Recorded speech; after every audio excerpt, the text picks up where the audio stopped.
I stood near the champagne fountain, hands trembling as I adjusted the sleeves of my worn-out blazer. It was supposed to be one of the proudest days of my life. My daughter, Clara, was getting married. Even though I wasn't her biological father, I had raised her since she was 3. Her mother had passed, and I stepped into a role I never expected, loving that little girl with everything I had. For 20 years, I sacrificed fixing elevators by day, running night shifts as a janitor in hospitals. I never remarried, never once skipped her ballet recitals, and saved every penny so she could go to college without debt. Now here we were, marble floors, violinists playing in a corner, gold-trimmed wedding programs. Clara had married into the Rothwell family, one of the most prestigious names in Chicago's finance scene. I stood by the entrance of the grand ballroom, overwhelmed by chandeliers that sparkled like stars. A waiter approached me with a polite smile and said, "Please follow me to the family table, sir." I followed. Then I saw it. The nameplate in front of the elegant seat marked "Father of the Bride," read in bold print. George Ellison, Unfit Stepdad. Someone had added it beneath my name with an embossed label. Not handwritten, not accidental. I froze. I blinked. Maybe it was a mistake, a joke, until I heard the snickers. Coming from the groom's side, a woman in a fur shawl whispered to the man beside her, "Must be the janitor she grew up with." The man let out a quiet laugh. "Explains the tie. Looks like he borrowed it from a thrift store." Another voice, dripping with amusement, added, "Guess she didn't want to admit her real upbringing." My ears burned. My face flushed. I turned to look for Clara. She was near the dance floor, glowing in her white gown, surrounded by her new family, laughing, posing for photos. She hadn't seen it. She couldn't have seen it. I turned the nameplate upside down, sat down slowly, but the humiliation clung to me like wet cement. And then I heard the most painful sentence yet, from the groom's aunt. "They say he's not even blood, just a substitute. No wonder he's not mentioned in the announcement." My hands clenched. I stood. My instinct screamed, "Leave now, before they tear apart what's left of your dignity." But before I could step away, I felt a soft hand on mine. It was Clara. Tears shimmered in her eyes. She looked around at the snickering guests, then turned to me with a voice so steady, it shocked me. "Dad, we're leaving," I whispered. "Clara, your wedding." She didn't flinch. "We're leaving.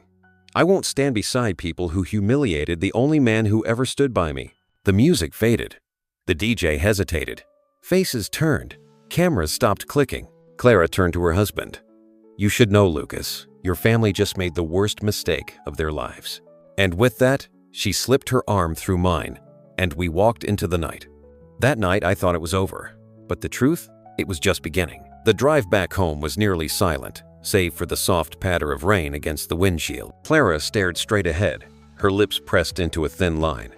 But I could see her jaw clenching, unclenching, barely holding back the storm inside her. I finally broke the silence. "You didn't have to do that, sweetheart. It was your wedding. You deserved your moment." She turned her head slowly. Her eyes met mine, full of fire, pain, and something sharper. "Purpose." "Dad," she said, "I saw the nameplate before you did." I blinked. "You what?" "I saw it. I saw it when the planner placed it on the table. I saw Lucas's mother hand her the label.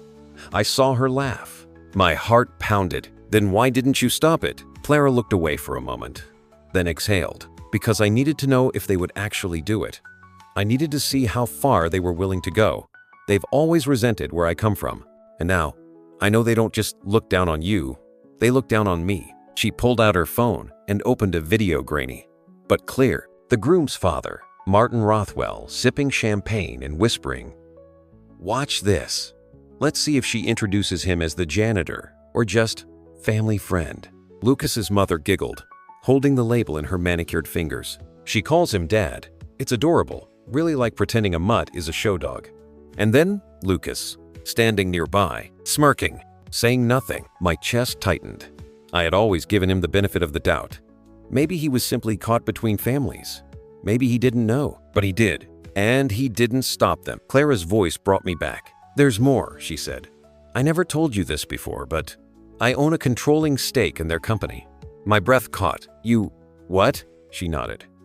"Before I even met Lucas, I was working with a firm that invested in real estate tech. I became an early partner. When the Rothwells tried to expand into smart luxury condos, guess whose company they needed as a vendor? She looked me dead in the eye. I didn't sign a prenup, Dad. In fact, their expansion, I funded it quietly. And over the past 2 years, I've bought out enough of their equity through silent partners and shell holdings that I now control over 51% of Rothwell Living. I stared at her, stunned. She wasn't just walking away from a toxic wedding. She was walking towards something bigger.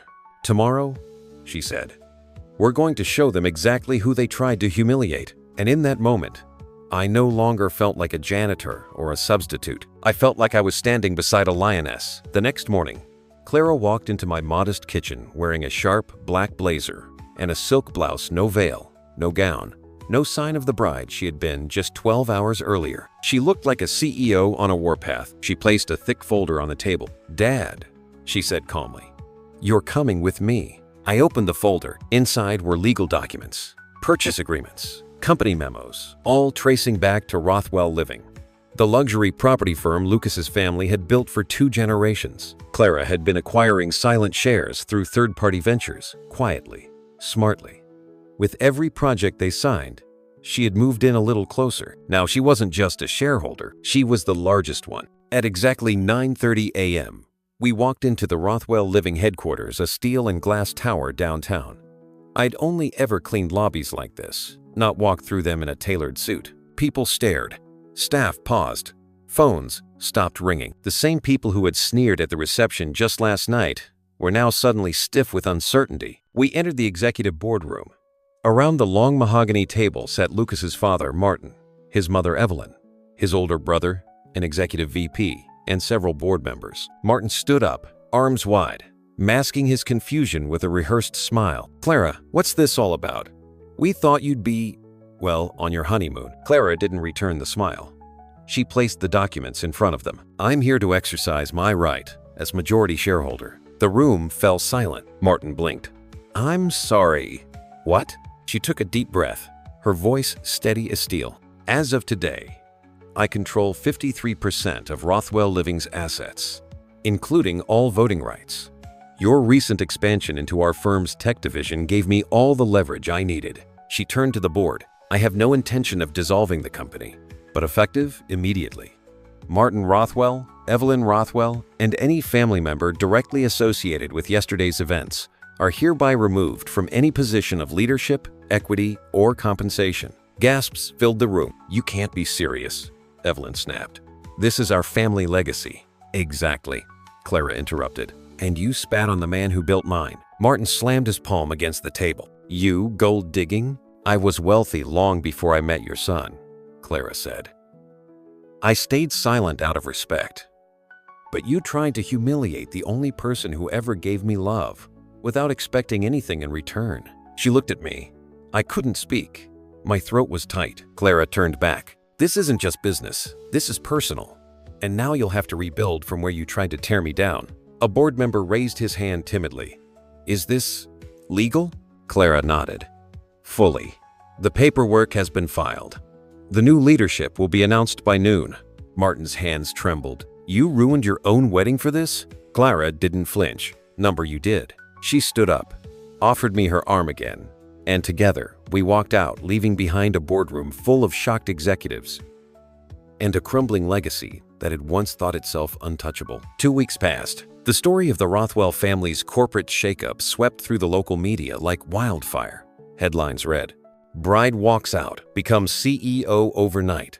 Janitor dad at center of billion-dollar power shift." Talk shows speculated. Business podcasts dissected her every move. And Clara, once a quiet, grounded woman, was now the face of a revolution. She didn't glow it. She didn't boast. She simply returned to work. Meanwhile, Rothwell Living restructured. Martin and Evelyn disappeared from the public eye. Lucas, though he tried to hold on, I heard whispers. He had been calling Clara's old friends, trying to get messages through. Emails, voicemails, all ignored. And then, on a stormy Thursday night, there was a knock on our door. I opened it, and there he was, Lucas Rothwell, soaked, disheveled, tie hanging loose around his neck, hair matted from the rain. In his hand, a bouquet of white lilies, now drooping in the downpour. "Is she here?" he asked, voice hoarse. Clara stood up from the couch behind me. She didn't move. He stepped forward. "Clara, I made a mistake. I didn't know how deep they would go. I thought they were just teasing." Clara crossed her arms. "You watched them label the man who raised me unfit? You smirked. You didn't speak up." Lucas swallowed hard. "I was scared. My parents, they said, if I defended you or him, they'd cut me off." Clara's voice was quiet. "And that was enough for you?" He opened his mouth, but nothing came. Then I stepped forward. "You know what scares people like me, Lucas? Not rejection, not insult. What scares us is giving everything to someone, only for them to pretend we were never there." He looked at me, eyes wide, then turned back to Clara. "I still love you." She shook her head. "No, Lucas. You love the version of me that you could display at dinners. Not the girl who grew up on hand-me-downs. Not the daughter of a man with calloused hands." She walked over, handed him a folder. "This is the severance package. Your parents signed it when they gave up their last shares. You're not allowed to hold any position, salary, or stake in Rothwell Living ever." Lucas's face crumpled. "Clara, please, just talk to me. Let me explain." She gave a soft, almost sad smile. "I've heard enough." And then she closed the door. Not angrily, but with finality. Spring came early that year. The snow melted faster than expected.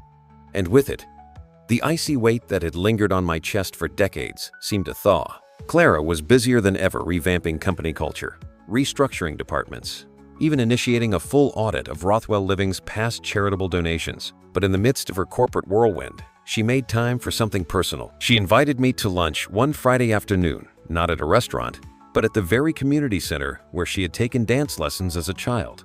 The same place where I used to mop the floors between classes. I walked in, confused. Then I saw the banner. The Ellison Foundation. Empowering dreams. One family at a time. I turned to Clara, my voice stuck in my throat. "You named it after me?" She nodded. "Not just named, Dad. Funded. We're creating scholarships for children of janitors, maintenance workers, single parents, people who are invisible until someone decides they matter." She walked me through the plan. Mentorship programs, free vocational training, grants for adult learners who had dropped out of school to support their families. "You taught me what resilience looks like," she said softly. "Now I want the world to see that it's worth investing in." Later that day, at the foundation's launch event, a local reporter asked Clara on stage, "What inspired all this? After everything you've built, why focus on working-class families?" She didn't hesitate. "Because of the man sitting in the front row," she said, pointing to me. My breath caught. "He's not my biological father. He's my real father, the one who never once let me feel unloved. He didn't have degrees or titles. He had integrity. And I believe that's more valuable than any last name." The applause was deafening. I don't remember standing up, or walking on stage, or hugging her. I just remember the warmth, the overwhelming warmth of finally being seen, truly seen. Not long after the Ellison Foundation launched, the Rothwells began to reappear, but not on magazine covers or charity galas. They were in courtrooms, bankruptcy filings, allegations of tax evasion, misuse of charitable funds under the previous leadership.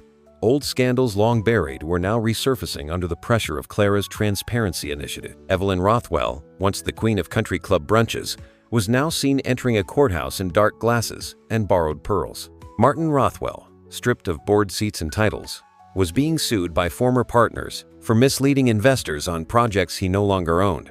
And Lucas? He was working as a junior consultant at a startup so new it didn't even have a website. His trust fund? Frozen? His name? Tarnished? His confidence? Hollowed. I didn't celebrate. Neither did Clara. One evening, as we sat in her condo overlooking the lake, I asked her, "Do you ever think about what might have happened if the nameplate had just said Dad?" She looked out at the water for a long time. "Sometimes," she whispered. "But I think it had to happen this way." I nodded, because the truth was, without that cruel little nameplate, Clara might have married into silence, into complacency, into a family that never respected her roots. Instead, she chose to expose the cracks and build something stronger. That year, she was named one of Forbes's 30 under 30-inch real estate and invited to speak at a national summit about ethical leadership. But the moment that moved me most came quietly. A letter, unmarked envelope, no return address. Inside, a single sheet of paper, written in the shaky hand of someone I hadn't heard from in decades. It was from Clara's biological father. He had seen the story on the news. The drama, the fallout, the speeches, the scholarship in my name. And all he wrote was, "I may have given her life, but you gave her everything that made it worth living. I don't deserve forgiveness, but thank you for raising the woman I never could." I handed the letter to Clara. She read it. She folded it, then placed it in the fireplace without a word. We watched the flame swallow it whole. No bitterness, no triumph, just quiet closure. A year passed. Life settled not into silence, but into something fuller, richer. Clara had expanded the Ellison Foundation into 5 more cities. The board of Rothwell Living now included working-class representatives. Maintenance crews had health insurance. Janitors had stock options. And I kept living in the same apartment I'd always had. Except now, kids from the neighborhood would come by and say, "Mr. Ellison, is it true your daughter owns a skyscraper?" I'd laugh. She owns more than that. She owns her story. But deep down, I knew what they really meant. How did someone like her come from someone like me? And my answer was always the same. She didn't come from me. She came through me. And then, she became more. One day, Clara invited me to an awards ceremony at a university I'd never stepped foot in before. She was being honored for transformative impact in business ethics. At the podium, she wore no jewelry, just a quiet confidence that filled the entire hall. When asked to say a few words, she began. "People often ask me what shaped me into who I am. Was it my education? My early career success? My access to opportunity?" She paused. It was watching a man scrub floors with his bare hands and still come home every night smiling at a little girl who thought he was a superhero. She turned and looked right at me. "That man is my father, and everything I am is because he never let me believe I was less." The audience stood. Applause thundered. And for the first time, I didn't feel like a background character in someone else's story. I felt like the reason that story existed. When we got back to the car, she opened the glove compartment and pulled out a small box. "Happy Father's Day," she said. Inside was a new nameplate, polished wood, gold trim. It read, "George Ellison, the only dad who ever mattered." He didn't cry, not because I wasn't moved, but because some feelings are so complete, tears can't do them justice. Was Clara's decision justified? Did her father get the redemption he deserved? Let us know your thoughts in the comments below. If you were moved by this story, don't forget to like, share, and subscribe to Narrative Nexus, where every betrayal finds its reckoning, and every act of love leaves a legacy. Stay strong, stay bold, and never underestimate the quiet ones.